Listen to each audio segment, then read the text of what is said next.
Thank you so much. And it is a great privilege to launch the 24 policy outlook. Why? Because it gives us a evidence-based scientific foundation for what is a very hotly discussed topic. And indeed, I think it is important for us to make a distinction between the urgent and the important. I do think there's a great risk these days that because this is so urgent, teacher shortage is so urgent, that we aim for quick fixes, to plug in holes in employment with decisions that we may regret in the long run, and that we forget the important, which is the transformation of the teaching profession to what are very, very different demands. So I do think that's going to give us a rich context for discussion, but we have a solid evidence base that helps us understand the challenge of the teaching profession, but also look at ways how we can support teaching quality in this moment and strengthen capacity for evaluation and monitoring, and understanding, what is happening and what needs to happen. So that's really, I think, an important thing. It's not easy to be a teacher these days. You need to model the future today that you want to see in your students tomorrow. And you will not always have society on your side. Parents are very skeptical when they see students learn things they do no longer understand, or when yet their students no longer learn things that was very important for them. Sometimes as a teacher, you see your colleagues teaching how they were taught rather than how you want them to teach. And as a policymaker, you can lose an election when something goes wrong in this field, but you rarely win an election because it just takes a lot of time to translate good ideas into better outcomes. So it is really tough to be a teacher in this world. And you need to help the next generation keep the world in balance. On the one hand, foster sustainability, helping young kids make better trade-offs between the present and the future. And we were able to do, and at the same time, living in a world that is structurally imbalanced, where you have to reinvent yourself every single day. Well, what we expect from teachers is not, so difficult to understand. And the first thing is you want to help the next generation understand, why you are here on this planet. What is important to you? What would you like to contribute in this world? Now, you want your, generation, the next generation, to understand where they can discover their, sometimes hidden talents, where they can become really, really good at. And that is not a trivial exercise. As a teacher these days, you don't just have to be a good instructor. You need to be a good coach, a good mentor, a good facilitator, creative designer of innovative learning environments. Now, those things are necessary to help, individuals understand, where they can become good at. But that alone makes nobody happy. What makes people happy is usually you make a difference to other people's lives, to the world. So what does the world expect from you? And this is where you can see many education systems fall short. Now, school has often become a bubble that is disconnected from the outside world. Now, whereas school needs to do a better job, and teachers need to do a better job in helping young people understand what the world expects from them, and ultimately, how to translate better skills into better jobs and better lives. So that is what, and these demands are rising. I mean, that is very, very clear that the expectations on education, on schools, on teachers are rising and have substantially risen. So let me just, highlight a couple of issues. What about Singapore from, international assessments is that they do extremely well on academic outcomes. Now, they always come out on top, in problem solving, in science, in math, in literacy, and so on. That's what we easily see, what we judge teachers for.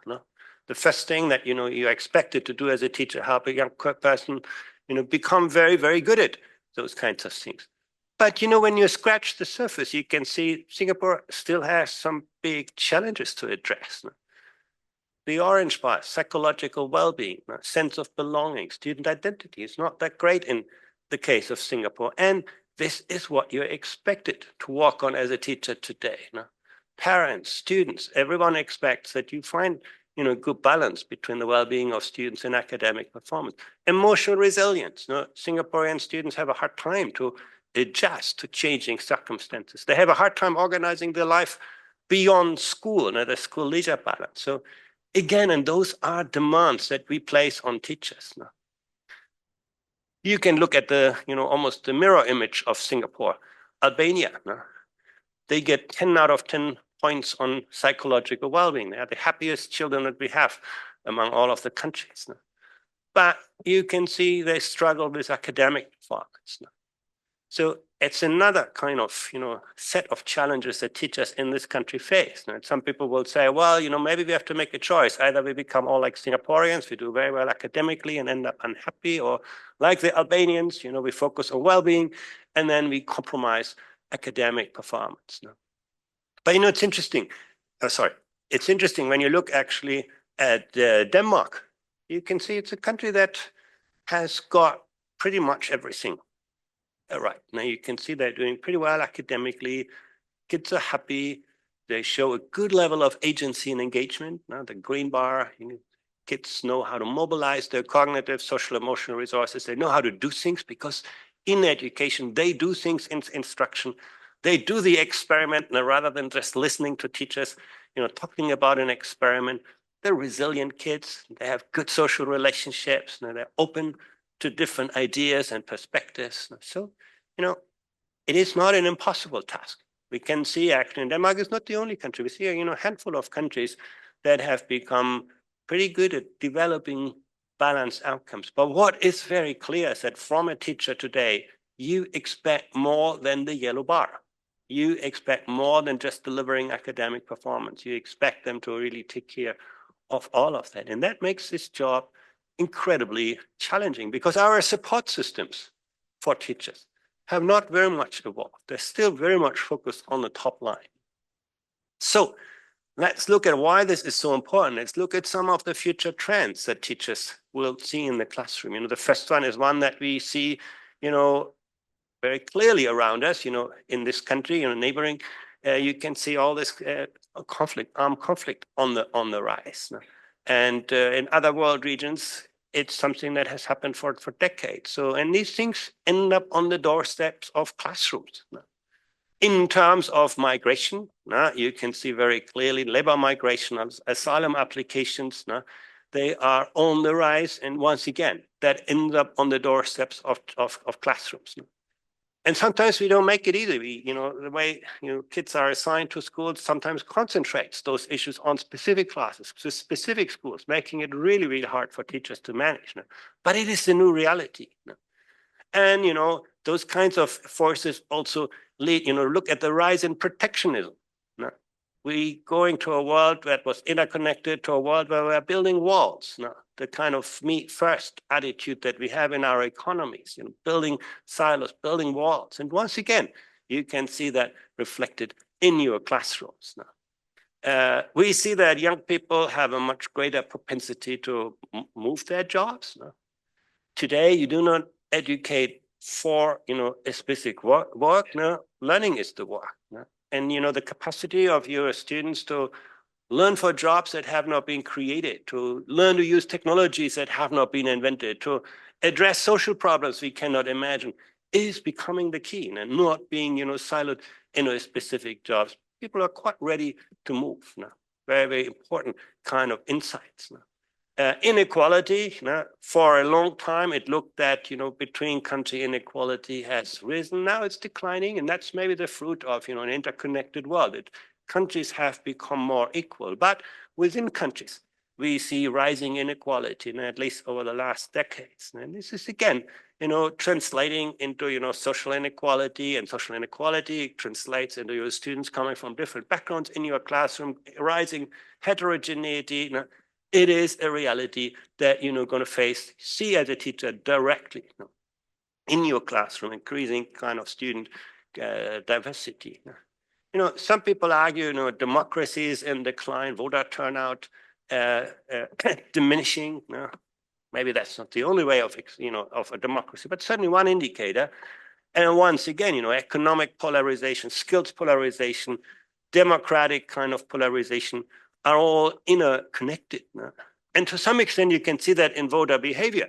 Now, look at the rise of populism. If you add, the far right and the far left and the populists, you get about a third of people in the European area, 31 European countries, who are opting for, what are, extreme solutions. So again, that is a reality you're going to see in your classroom as a teacher tomorrow. AI, we are going to talk about it separately, but clearly it's a force that's shaping everything around us. Look at, medical devices coming in, technology getting better than humans. The kind of things that are easy to teach, easy to test, become easy to digitize, so to automate. Again, another set of challenges for teachers. But the counterpart, you also see in the classroom, smartphone addiction. Our latest PISA result showed that smartphones have got into the way of young people to learn. They can no longer concentrate. They have, lower levels of life satisfaction. All of those are the counterparts that you as a teacher will see in your classroom. That is not some abstract number here, but you're going to see the students, addicted to social media and all those kinds of things. It is a reality that you have to address. And sometimes education systems, don't help you very much. They say, oh, well, you can negotiate that with your students, or maybe your school leader will help you with this. But often teachers are pretty much on their own. There are very few countries that have coherent system level policies on those kinds of things. And, maybe not surprisingly, mental health is now the top concern when you ask people among the 31 countries for which we have data. Everything else, has almost seen a decline. So it is, again, something, as a teacher, finding that balance between the cognitive, social, and emotional outcomes, not, achieving academic outcomes at the expense of student well-being, but through student well-being. Now, that is the challenge you face as a teacher today. Now, a lot of things are well established. When we surveyed countries in the education policy outlook, you could see, most people will say, changing demographies, digitalization, equity, those are all topics that we are recognizing as a high or very high in priority. When you ask them, what are you doing about it? You can see there is often a significant knowing-doing gap.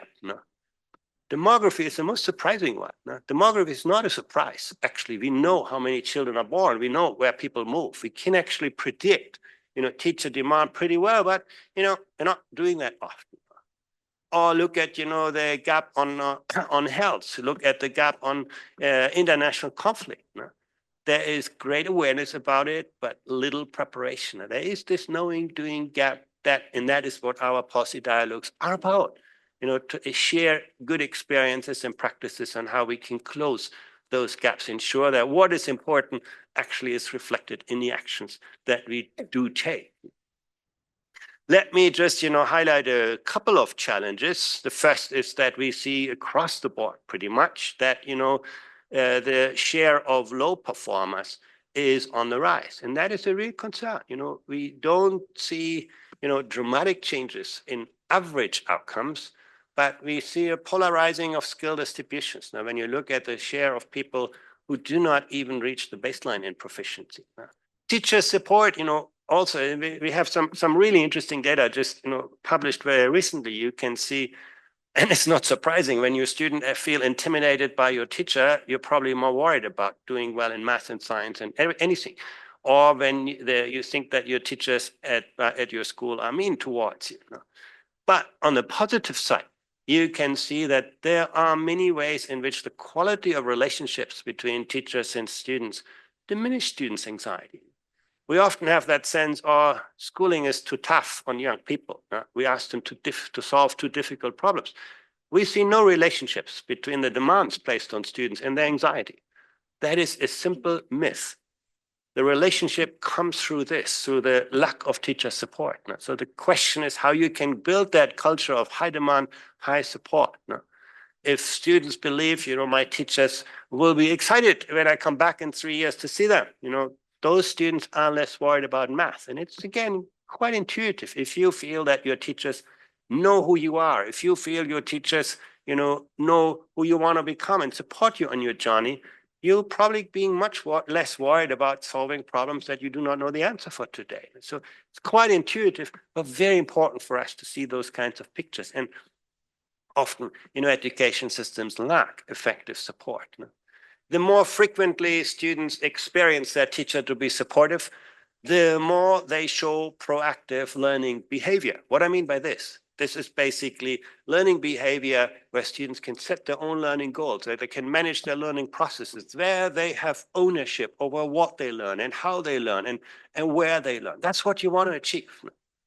It's not enough to give students specific knowledge and skills in schools, but you want them to be, self-managed learners who can actually, throughout their life, expand their horizon. And you can see that attitude is very, very closely linked to whether students perceive that teachers help them with their learning, they provide extra support, they continue teaching until all students understand, and things like this. So the perception of students on the quality of relationship is a powerful predictor for what we see in the learning behavior of young people. Now, we need to keep that in mind. Now, when we look back to the pandemic, you could see on the right side, teachers did an enormous amount of work to give students material, video lessons, all of this. There was a big effort made on most teachers during school closures to provide students with material.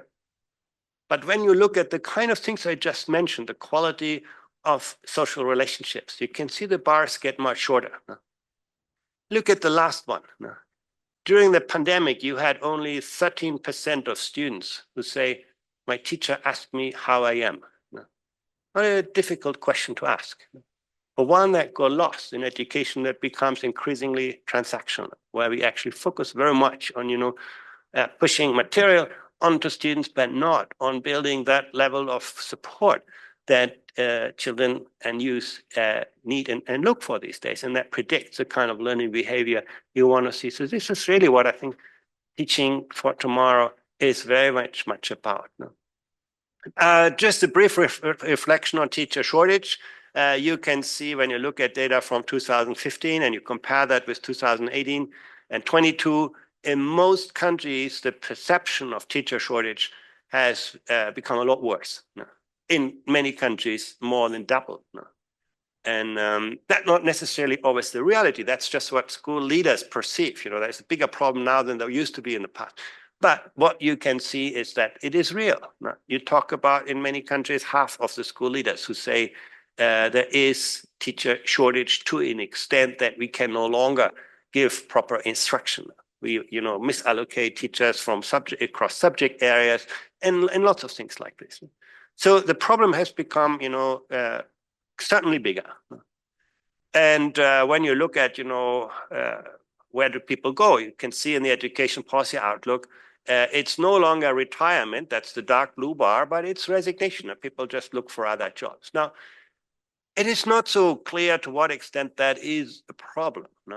Maybe we should, say goodbye to this idea that teachers stay in their job for their life. Maybe it's becoming the new normal. People want to change job. We have seen that before among young people, But again, if that is the case, it is important to adapt our policies to this, that we have more inroads into teaching and more ways for teaching to go into other professions if that is their choice. But first, acknowledging that reality is very, very important. Many people basically say, look, I do this for a while and not for my life. And you want them to do that for the right reasons, not the wrong reasons, that they don't have the support and so on. Now, how to fix that? The first thing, we always think is money, paying people well. And you can see when you look at comparison with workers with similar qualifications, teachers generally don't fare very well. In most countries, pay is less than what you would get in other professions. But don't think this is an answer to teacher shortage. You can see Luxembourg, paying their teachers extremely well. They have high GDP and pay their teachers even more than what you would get in other professions. And Luxembourg is a country, we will hear that, I'm sure, with great teacher shortage.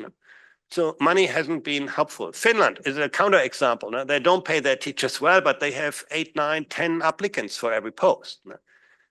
So I think the point really here is that money is always an extrinsic demotivator. If you don't pay people, they run away. It's very, very natural. But money is rarely an intrinsic motivator. No. Certainly not for teachers. No. You cannot buy, that kind of engagement. No. This is something, it's about making teaching intellectually more attractive, not just financially more attractive. There's another interesting picture on that. Look at this. Here you can see basically the relative teacher salaries, how well are teachers paid on the vertical axis. And then on the horizontal axis, an indicator of teacher job satisfaction. No? We asked teachers, do you think the advantages of being a teacher outweigh the disadvantage of being a teacher? And you can see countries are all over the place. No? Korean teachers are paid very well and think, teaching has been a great choice. That's quite plausible. No? French teachers are not paid very well and see, teaching is a misery. That's also understandable. No? But then you look at Portuguese teachers. They're actually paid very well, but they think, teaching has not been a great choice. Or you look at teachers in the United States who are paid very poorly and think teaching has been a great choice. Now, so it is not clear how money plays into this. Once again, trying to believe that you can fix teacher supply with, changes in salary schemes, I'm very doubtful. There's not much evidence you find from international comparisons to support that. Ultimately, it's this, to what extent does society value the professional? You can look at Singapore, at Korea, at Finland, at Mexico, Canada, and so on, where most teachers feel, my work is valued by the society around me. But you look to the Slovak Republic, to France, to Sweden, where you have, 1 in 5 teachers who believe that what they do every day is appreciated by the people around them. This is what we need to change. And again, as you saw, money is not a very promising route to address it. No, very little relationship between that. So these are issues I hope you'll find good answers. No? And finally, we need to get better at planning for the future. Now, when you look at the, share of education systems that look at, demography and so for workforce shortages, you can see, in school education, there's some effort going on. No? But when you look at pre-primary education, early childhood education, and most importantly, adult education, you see that most systems say, no, we don't even, do those kinds of analysis in areas where they're actually quite simple to do. So, that's the last chapter of the policy outlook. We need to become better at, evaluating, planning for the future. Very finally, just look at a couple of challenges. One, I highlighted in many instances, is technology around you. This is the time that students spend learning on devices. In blue, that's basically what the teacher does with them. And then the green part is using devices for leisure, using your own smartphone and your tablet and things like this. And you can see that in many countries, students spend a big share of their time on devices now. Their digital world has become the real world. Now you can see on the extreme, in the case of Ukraine, students spend more time on devices than they spend in the classroom, not by choice, because many schools are still closed, but you can see, in Denmark, Bulgaria, Italy, we're not far away from that. So once again, the digital world has become the real world, and what teachers do is only part of the picture. The device for leisure use is in some countries almost as significant. Now the question is this a good or a bad thing? No. And the answer is not so clear than we often think. When you look at, for example, the time that students spend on devices on the horizontal axis and learning outcomes, you can see there's a little bit of a relationship, positive, and there's very little use, but it is pretty flat overall. No? So yes, some teachers are doing an amazing job in leveraging technology. Technology can always, amplify great teaching, great practice, and so on. But, it's very hard to see technology replacing poor practice. And so this mixed picture results in an overall flat line. I can show you there are some countries where it looks better, where you can see clear positive relationships. So you can get that right at the systemic level. But you also see countries where technology intensity relates consistently negatively to outcomes. It's a lot, I think, we can learn from and with each other. What is consistent across countries is this. Now, technology for leisure, using your own smartphone in school is not a great idea. You can see there's a consistent negative relationship. And it's not just with cognitive outcomes, it's also with student life satisfaction, with student anxiety, with all of those things pretty well predicted by the extent to which schools allow and use smartphones in their classroom. Why do I show you this picture? Because that reality is ending up in your classroom. In many countries, there are no systemic policies. There are decisions that you as a teacher need to make about those things every day. You confront the problems, you can't solve them. And even if you solve the problem in the classroom, you still have the home use, what kids do and with devices at their home, of which you see the consequences the next day in your classroom. So it is one of the most fundamental challenges. That's why we devote a fair part of the report to those kinds of things. When you look at teacher stress, what makes teachers stressed in their work? Interestingly, working with students is not a big driver of stress. It's a little bit of a relationship of spending more hours with students or having larger classes and things like this and, the perceived level of stress. But the relationship is not that strong. It gets stronger when you have, things, and particularly when you look at administrative work. That's what gets teachers stressed. Doing things that do not relate to what you believe you're there for. You got into this job to work with kids, to work with students, to change their lives. And then you end up doing, paperwork. And that's what they don't like. And that was driving the stress. And that's where technology could be at its best. Even if you do not use it in the classroom, we have seen the mixed effect before. There's a lot that technology could do to connect you with your colleagues, to help your professional preparation, all of those. And we're going to see here presentations on this later on. It's a lot that technology can do. But once again, if you look at the reality, as a teacher in many classrooms, you have to work with 6, 7, 8 different systems every day that are not compatible, that can't share their data, so you can't use the power of learning analytics. All of those things stand in the way.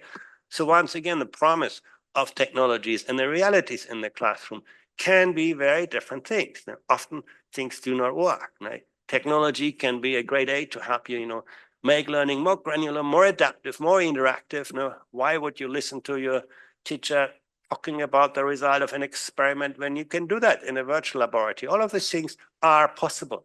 And some of the countries here, if you look to Korea, the digital tutors, they're pretty close to the frontier of doing this. Equity and inclusion. Students with special needs never had the opportunities they have today, enabled through digital technologies. Teacher quality. Efficiency, research innovation. But there's also a long list of things that we need to address, the digital divides that currently are also still a reality. The performance of tools. Many of the tools that we use in schools are things that your children would not voluntarily play with. That is, I think, part of the reality that often performance is poor. The question of bias, is technology going to help teachers reduce their biases or amplify them? And so on privacy, data protection, you can make this list long. And again, many education systems have not solved those issues at the system level, which means that schools and teachers have to do that locally. And that, is an incredibly difficult task. So lots of things to solve. That's really what this publication is about. It helps us to understand what is urgent, find interesting and promising solution on the urgent. Some of the countries around this table have actually been very innovative, very creative in addressing teacher shortage in the short run. And I think we should learn from this. But we should also, not lose sight of what is really important to ensure that teachers these days are truly empowered, that they are the drivers of teacher professionalism, that they work with a high degree of professional autonomy in a collaborative culture, empowered by technology in their practice. Now, I think that the risk that we focus on the urgent and lose sight of the important is something that we will pay very, very dearly in the long run. And last but not least, become a bit better in planning for the future. Thank you very much.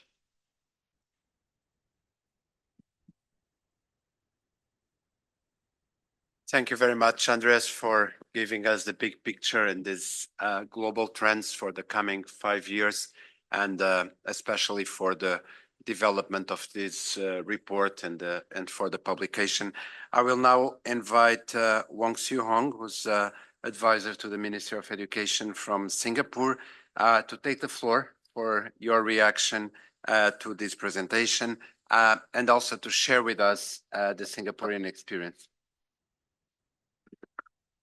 Thank you, Joel. Good morning, colleagues. Responding to Andreas and complementing his megatrend, big picture sharing, I'm a teacher and talking about teachers, teaching and education. Of course, let me start with a pedagogical story. So there's this teacher, we shall call her Mrs. Helen Lim. She's working with a group of 9, 10-year-old students. She's not teaching mathematics. She's not teaching them science, nor social studies. She's having a class activity under the umbrella of citizenship and character education. And in this class, she said, okay, let's do pair work. Today, let's talk about the future. Let's talk about, what your strengths and weaknesses are, what you like about the future, and what you want to be in the future. What is your ambition? What is your aspiration in life? So she broke the class up and they have a very, very interesting discussion. One of which was a pair called, and we'll call them Alex and Charlie. So Alex said, okay, let's do this activity. Charlie, tell me, what do you want to be when you grow up? Charlie thought about it. I want to be an astronaut. Oh, nice ambition, Alex said. Good. Tell me, what do you want to do as an astronaut? And Charlie said, I want to be the first man to land on the sun. Wow, very lofty, very ambitious, thinking. Alex, being the smart alecky kid, know that that's not quite possible. Gave us very, smart alecky smirk and say, but Charlie, do you know that the sun is too hot for a man to land on it? You will melt. Charlie said, Alex, don't be silly. You think I'm silly? I'm going to land on the sun at night. Thank you for laughing. This story, the moral of the story is just to exemplify the very complex roles that teachers have today. And in Singapore schools, we do a lot of this now. The kind of pedagogical approaches have changed. It's no longer didactic, instructive.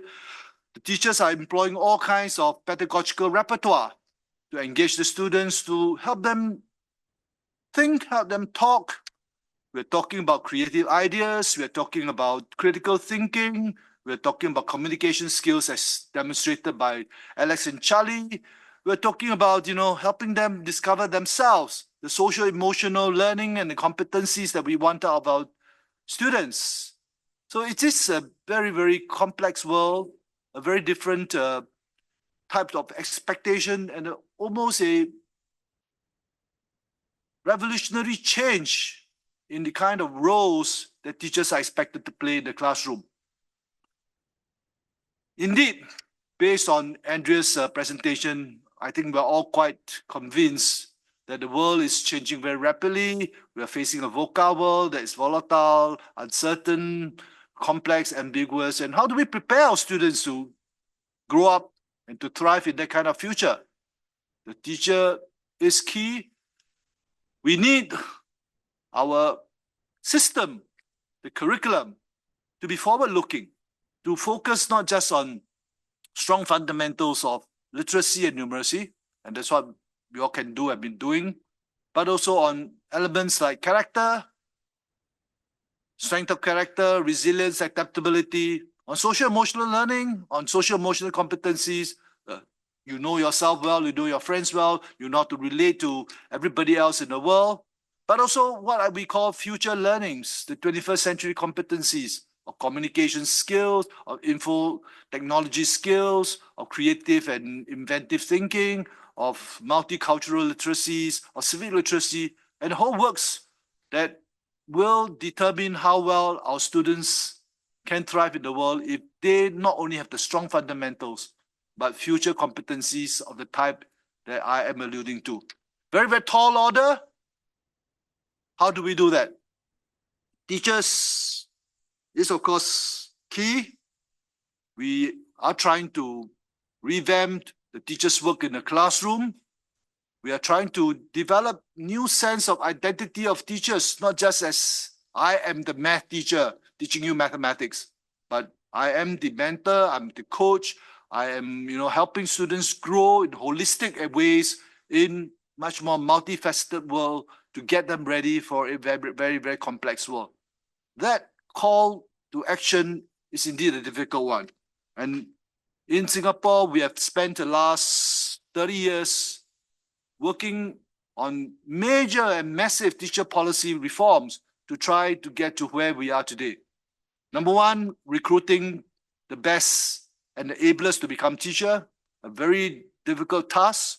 As Andreas have alluded to, we have to put in a lot of work to try and make sure that the best and the ablest of our young people want to join us in teaching. And that is very, very closely related to how society sees the role of teachers and whether society respects teachers. Because if there's no respect, no young people will want to come in. So the work there has been quite interesting. We did a lot of publicity about what teaching means, the sense of mission, the work that teachers do, how they can make a difference. And those are the kind of things that speak to young people. As Andreas has put it, money is not the loudest talking element here. It is the sense of mission, the sense of the ability, the intrinsic motivation to want to make a difference to other people. And that call is in itself a very noble call. But having said that, I want to say that money, pay, salary is important as a hygienic factor. If you don't pay the teachers well, even whatever sense of mission that they may have, you are going to be hard put to try and get some of the best and the brightest to come in. Once they come in, it's just all about the training, the professional knowledge and professional competencies they built up. The in-service training is important. The pre-service training is important. The in-service training is important. We built a whole network of professional learning and development where teachers own their own professional development. Teachers teaching teachers to how to become better teachers, because that ownership is indeed very important. We build career paths for the teachers so that I know we have got people who would like to see their career as short, but we see teaching as a long-term career. 30 years, 40 years. I'm a teacher of 40 years, and I've been in the profession for 40 years. And I speak with the kind of passion that says that we can be in the profession for 40 years because we see the mission, because we keep continually being developed, and we have got a career progression that allows us to be the best teacher, to be a master teacher, to be a specialist in certain areas of professional work, or to become a school leader and to do leadership work and management work in the field of education. The career paths provide the opportunity for a long-term career where people can continue to contribute to education in a manner where they feel that they can make a difference. So there are a lot of different areas of work where it's been really, really fulfilling for us to be working on to arrive at a system where our teachers feel that society respect them, they have a strong teacher identity, they have got newfound pedagogical skills that are different from when they were a student receiving instruction. Now they become the better teacher to prepare the students for the future. And most importantly, with that very, very passionate sense of mission that they are here for a cause to get the next generation of students ready for the future.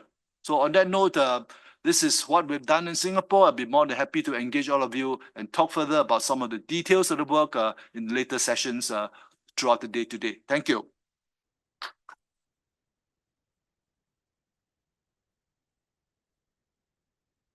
Thank you very much, Wong, for sharing your experience and your wisdom from Singapore.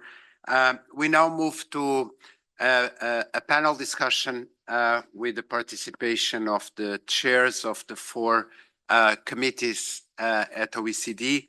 The aim of this discussion is for us to gain some further insights into the changing roles of the teaching profession with the contribution of the level 1 bodies of OECD, and also for us to have not only the sharing of the concerns and of the projects under development in each of the committees, but also for us to discuss together our better interaction and to gain insight from the panel, from the plenary discussion that will follow on how OECD can assist the countries in a better way.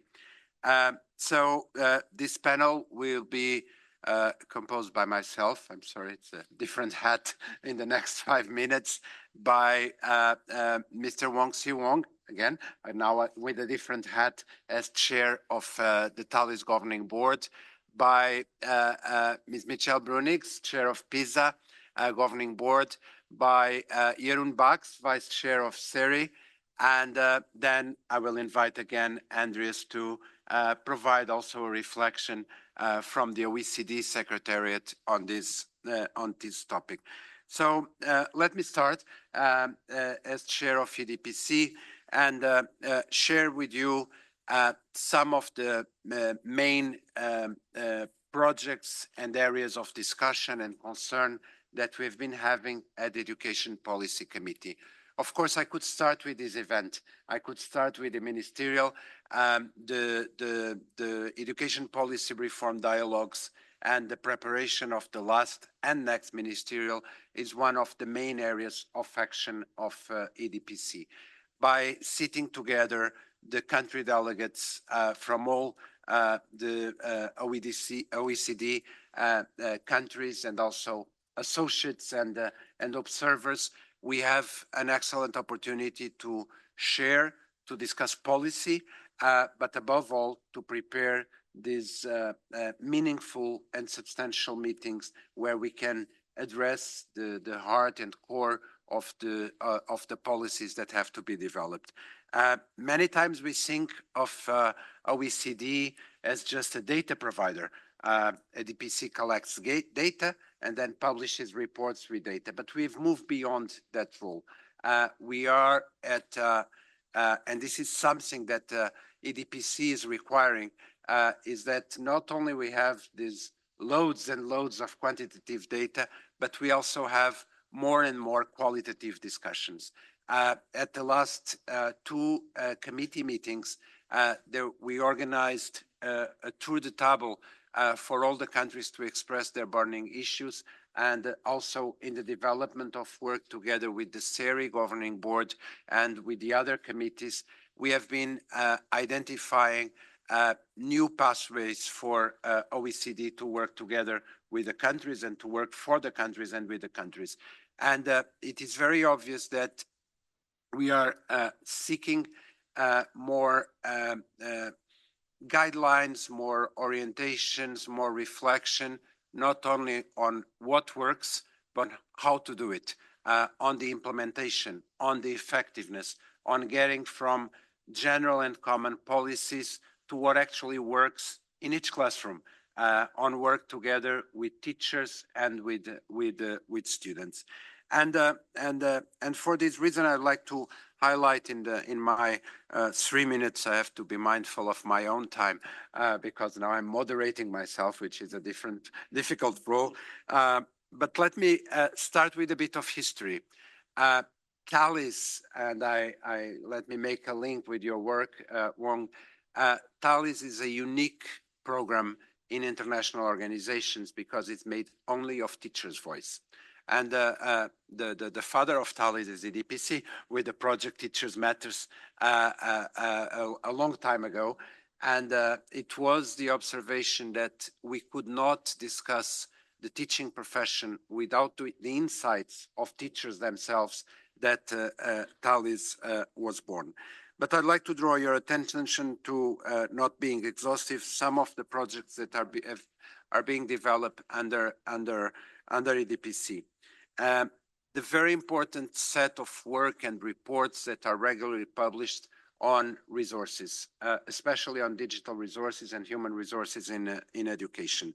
These reflections we're having here on how technology and artificial intelligent impact on teaching and education are one of the core subjects that is at the resources area at EDPC, but also because this is very much interrelated, as we heard in Andrea's presentation, on the organization of time, on the configuration of the work, on how schools can be organized and resources aligned to the needs.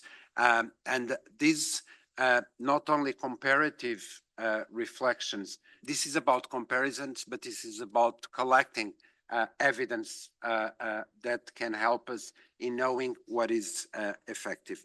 The area of EDPC on equity and inclusion. And again, this is the main quest from the ministerial declaration for us not to lose sight that what we do in education, that education systems are not quality, do not have quality if they are not inclusive, if they don't foster equity. And the EDPC projects are addressing the issue of capacity for equity. And this is very much related with this education policy outlook report, because in addressing teacher shortage, there is the risk of recruiting staff with low qualifications or making sure that all classes work and taking away support from the students with special needs or who are at more vulnerable situations. So the development of capacity for equity, for achieving the goals of equity, is a very important area that is under exploration in this project. I'd like also to draw your attention to one of the main projects of EDPC at this moment, in which many of the countries participating in this event play a very active and important role. The Global Forum on the Future of Education and Skills 2030 has some very important features. It's the one multi-stakeholder project in which policymakers, teachers, school networks, and students have a voice. In the first years of this global forum, we have developed a learning compass, thinking of the future, reflecting on what are the sets of knowledge, attitudes, skills, values that the curriculum has to embody in order for students to thrive in the future.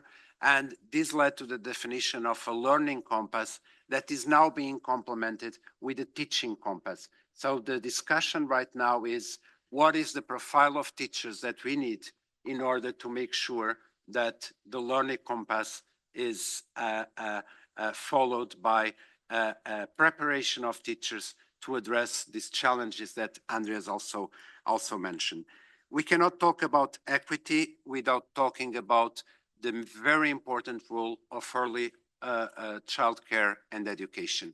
So the Starting Strong project at EDPC is also looking at what are the skills that teachers at these early levels, providing early intervention for the goal of equity, can play.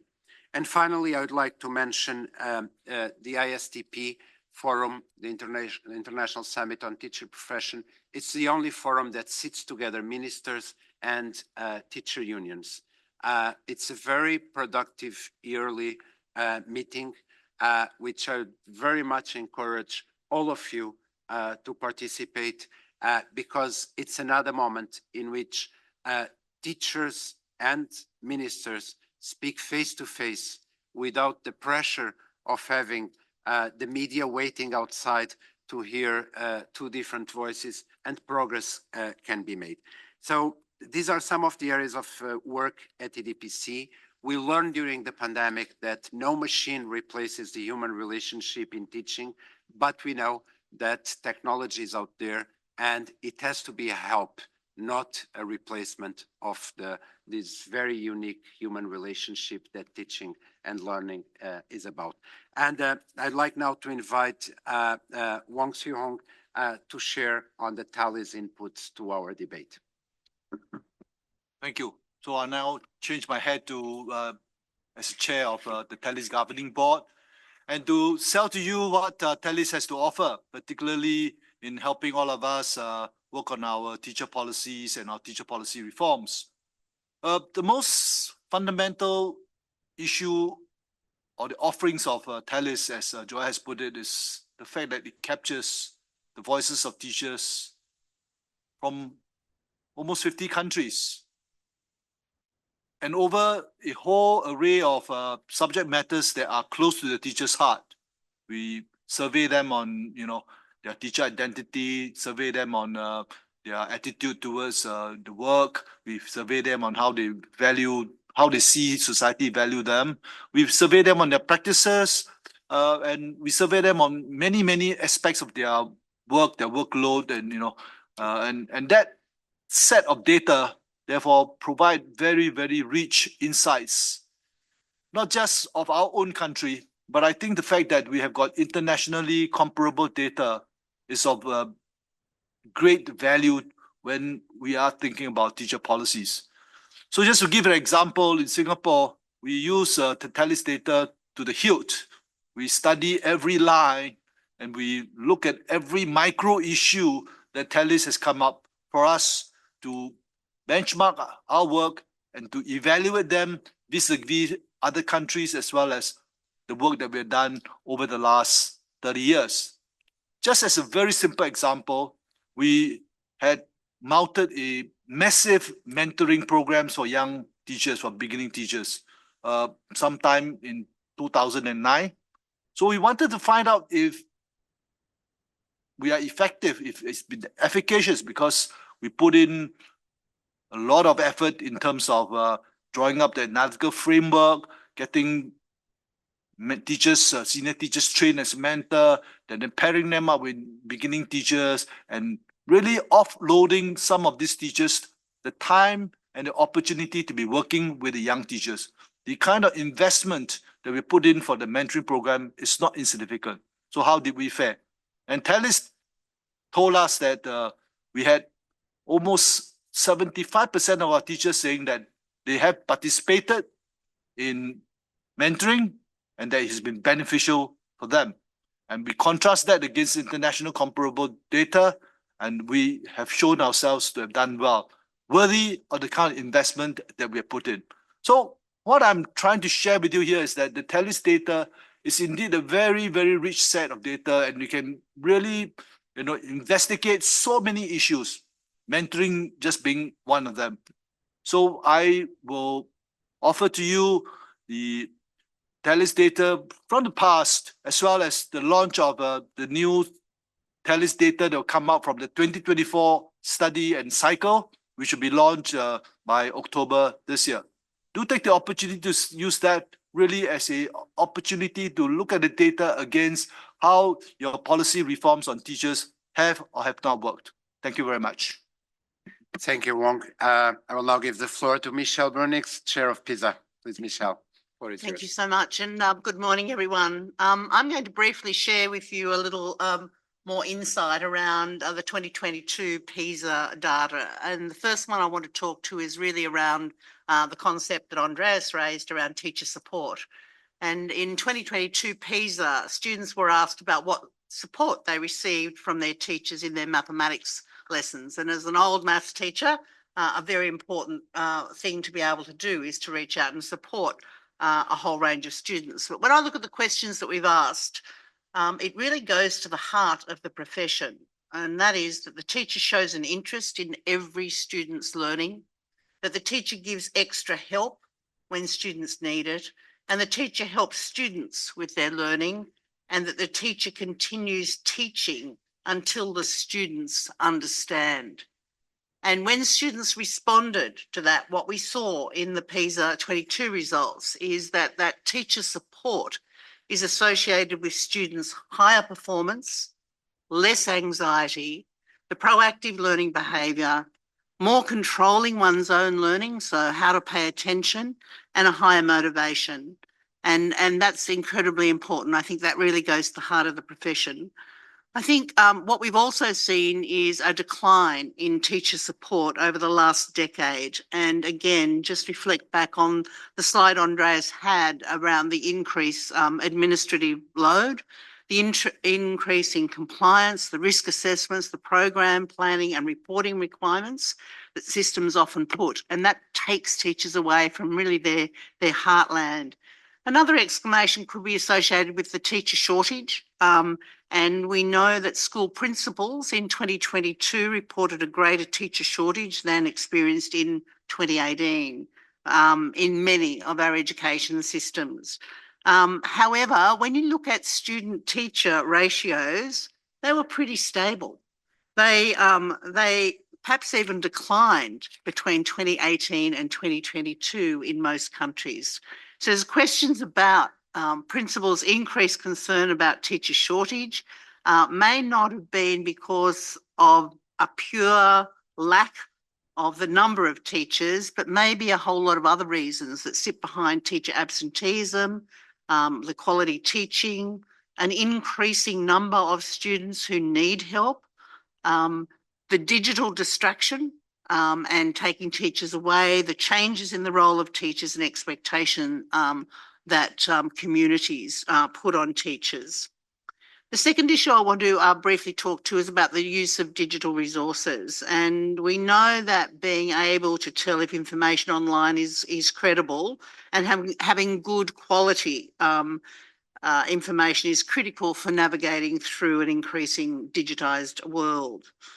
We know from PISA 2022 that only 51% of students in the OECD countries reported that they can easily access the quality of online information. That's related to the quality of online information. And we've also seen that 33% reported they can do so without some effort. So smaller percentage there. We've got some 9% of students struggling and 4% unable to judge the quality of online information at all. And that gives us really food for thought about as we move to the digital space. In contrast, 2 out of 3 students reported that they easily search and find relevant information online, and students' confidence about their digital skills is positively related to their practices regarding online information. But you have to note that about less than 50% of students reported that they discuss the accuracy of online information with their teachers or in class. And so that relationship and the conversation and the trust that goes alongside with teachers and their students. And I think that's a really important area that we probably need to look at strengthening about the conversations and the trust in the relationship.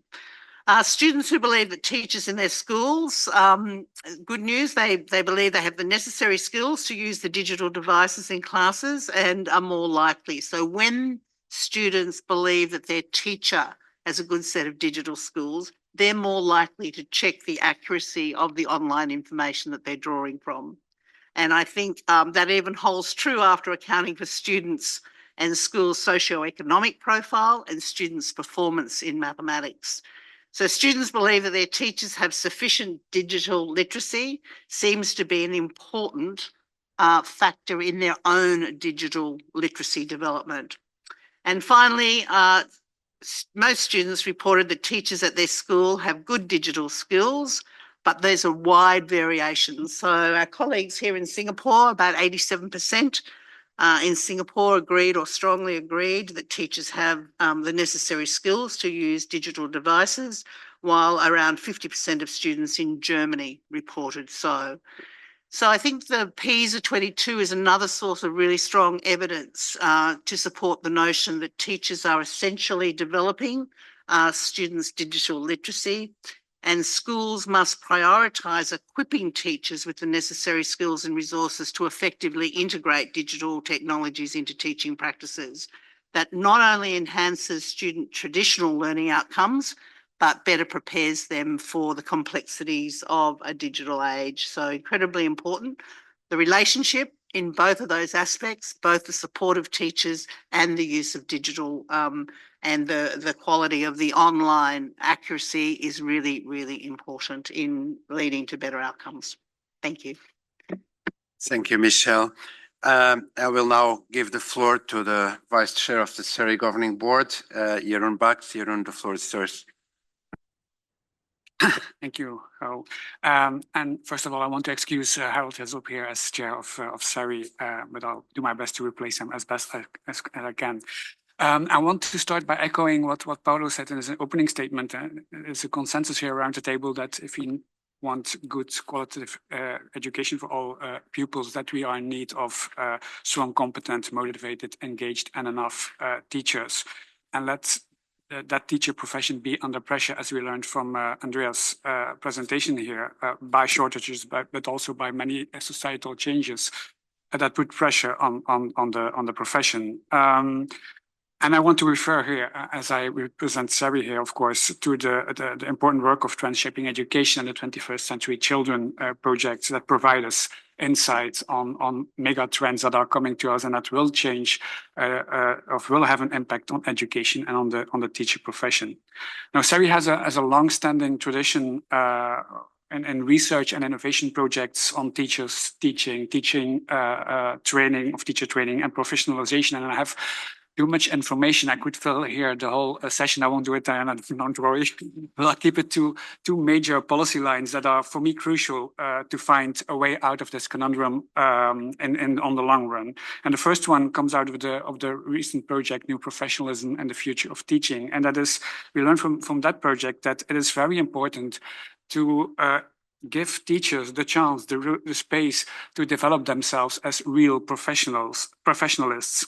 And that starts with a very strong basic fundament, teacher training that focuses again on what is the basics of learning, an evidence-based approach there on how brains work, how our children learn.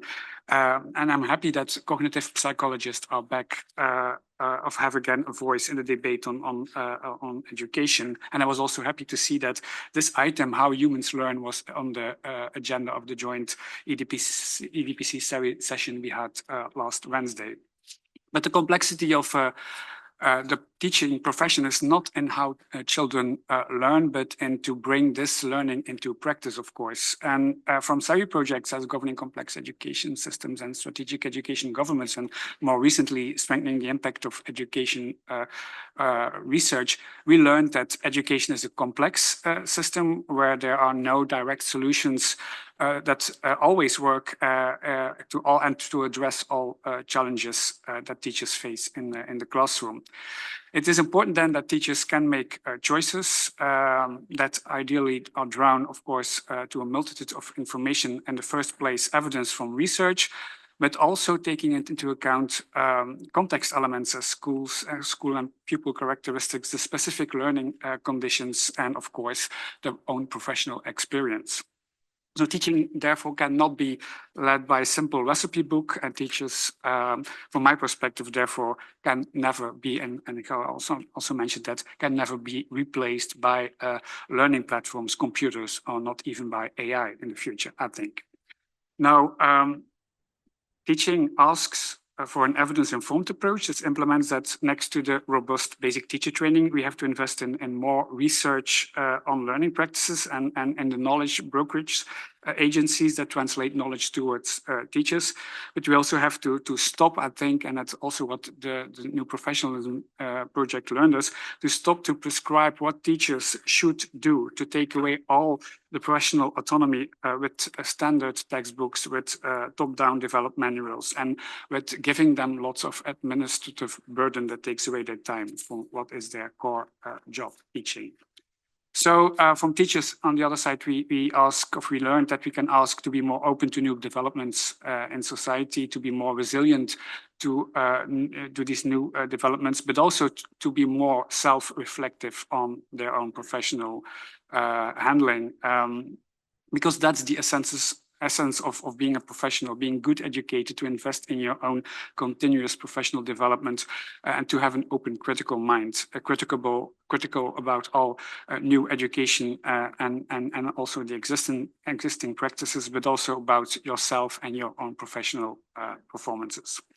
This brings me to the last two lessons we learned out of the New Professionalism project, and that's the first one is that being a professional also means that you have to work not on your own, but in a broader school team. In too many education systems and too many teachers still think that they have to find all the solutions on their own, by themselves, and that they have to solve all the challenges they face. And we know from the important author, he's a historian as myself, Harari, that the most successful societies in history were those who could work together. And I think that is an important lesson we also have to take into account in further discussions here in the next 2 days. And the last comment is on more policy advice. We already did that today. We talk about teachers as they are one homogeneous group. But the most important thing I learned of the new professionalism project is by working with personas and to put these personas into different types of scenarios, policy scenarios, is that there are many, many differences, of course, among teachers, that the group is very heterogeneous, and that we really have to think about policy on teacher, taking into account all these differences between the group of teachers. To that. Thank you very much, Jeroen, for sharing the SERI reflections and work. Back to you, Andres, for your contribution to this panel discussion. Yes, thank you very much. You actually heard some really interesting perspectives from our OECD committees, the voice of teachers themselves in Thales, the voice of students and to some extent parents in PISA, the strategic foresight in SERI, and I think also your reflections here on the nature of professionalism. Now, it's not just about expanding teacher supply; it's about the nature of professionalism, the work culture, and the EDPC's perspective on public policy. And I think, Joao, your emphasis on equity. I mean, it's not just about matching teacher supply on average. We see huge misalignments between the quality of teachers and the nature of the challenges. I mean, most education systems around this table, teach students from wealthy backgrounds equipped with the best teachers, and students from the disadvantaged backgrounds ending up with the least experienced teachers. That's the reality. That it is not just average supply and average. There's a huge issue for us to address, better alignment of resources with needs. But what is also quite clear is that sometimes the voices of teachers and students and public policy are at odds. And if you can't match up what young people tell us about their needs and the way they feel supported by their teachers and what teachers in Thales tell us about that same story. And I think it's our role here to match those voices, to bring them together, to align those different perspectives. And that's not an easy task. I give you another example. I think most of the committees have highlighted the social nature of the teaching profession, the importance of relationships. But you look at the evidence and data, in fact, we've seen an increasing trend towards commodifying education. Students becoming consumers of learning, teachers are seen as a kind of service providers, and parents are seen as a kind of client. That is the reality. In fact, most education systems around this table have seen a decline in parental support, a decline in teacher support. The data that I presented you here from 22, if you look at them as 2018, in most countries, teachers have become less supportive of their students. Parents have become less engaged. Schools invest less time and resources in engaging with parents. In a way, we underline the social nature of the profession, but it seems, many things have gone the other way around. I think is our role here to bring those different perspectives. I don't even want to start about technology and so on. But what is also quite interesting is that, Joe, you presented this as a global challenge, but it's actually quite a nuanced picture. You do have education systems where teaching is an incredibly attractive profession, where it is highly valued by society, where it has actually become, or even some countries, I'm looking at a country like Iceland that's been able to turn this around, where teachers used to be a last resort for people, and now you see more young people actually going into teacher education. So I think this is also important for us, despite a global challenging trend, to identify what stands behind this. And when you actually look at those systems that are on a promising track, you can see first that they put systems, structures, and support in place that publicly elevate the standing of teachers. Now, the basic principle really is that every interaction that teachers have with their communities, with their societies, builds and banks social capital. And that is the principal driver of the status of the teaching profession. No? Building those kinds of interactions. And I'm again saying this because, there's a trend for schools to outsource sort of work with students that is not teaching to other professionals. No? Schools are hiring, assistants, specialists, also on. But what we actually see that it's often, reduce and narrow the profile of teachers, whereas education systems that are very, very good at that, give teachers actually the responsibility to be not just a good educator, a good instructor, but also a good coach, a good mentor, a good facilitator, a great social worker. And so I think, again, how to keep those perspectives together is really important. So the public policy in the countries that are successful actively support teachers to make a difference in their communities, not just in their classrooms. And it's also always visible that their interactions with families, with parents are not deficit driven, focusing on troubleshooting, but asset driven, focusing on how we can work on this together. And where, partnership with transparency becomes a paradigm of accountability rather than, administrative accountability. You build the relationships, you build the trust that energizes and elevates the standing of teachers. And the second factor is, and this is, I think, where, Hong really made some really interesting point, is how we organize the work of teachers. The opportunities that teachers have for professional growth. And our TALIS data shows very clearly there's often a gap between how this is organized and what teachers themselves feel is driving self-efficacy. There's a disconnect between the kind of, professional development. A lot of this is still organized in the form of courses, whereas teachers tell you what matters for me is what I do with my colleagues at school, the environment I have. So this alignment, I think, is really important. Or, you look at this by area. Teachers feel insufficiently prepared to teach with technologies, to address multicultural kind of settings and things like this. So a better alignment of the environment that public policy creates and what teachers need, I think, is very important. And this is where the voice of teachers, the voice of students, the voice of parents can really, really help us to understand. And you can see also, again, from the TALIS data, the more teachers teach jointly and as a team, the more they observe other teachers' classes, the more they take part in collaborative professional learning, the greater their sense of self-efficacy, the greater their sense of job satisfaction. And once again, job satisfaction is better predicted by that environment than by the material conditions. Now, it is very clear that, and many of you have highlighted this, the quality of education can never exceed the quality of teachers, and the quality of teachers can never exceed the environment that you create for actually helping them, find their profession and develop in this. And we, I think, also in this dialogues can set the scene in a way for, you mentioned it already, the ISTP, the International Summit of the Teaching Profession, where we will have ministers and union leaders coming together in Iceland in March next year to actually look at how to put that on the ground. Thank you very much. Thank you, Andreas. Before I end the public session, Michelle, would you in 1 minute tell us about, we've reported on what we are doing, and yesterday we had a very interesting and fruitful chairs retreat. What are we not doing?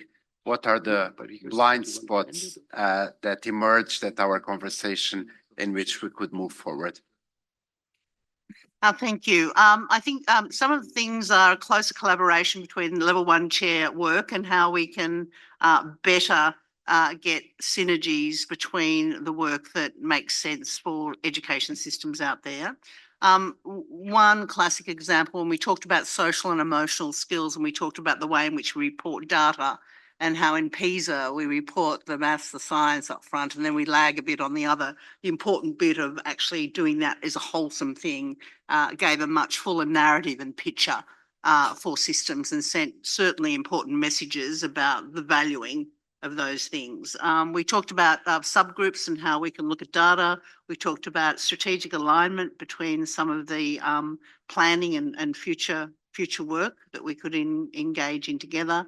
And I think, you know, as a group of level 1 chairs, it was wonderful to be able to spend the whole day sitting and reflecting, learning on what each other are doing, and to be able to see those connecting things that will come out in some very tangible actions that we will work forward with. Thank you very much, Michelle. This marks the end of the public live stream. Thank you, Jeroen, Sihong, Michelle, Andreas, for this panel discussion. And thank also the online audience for your participation. We are all encouraged to access the Education Policy Outlook report at the OECD iLibrary.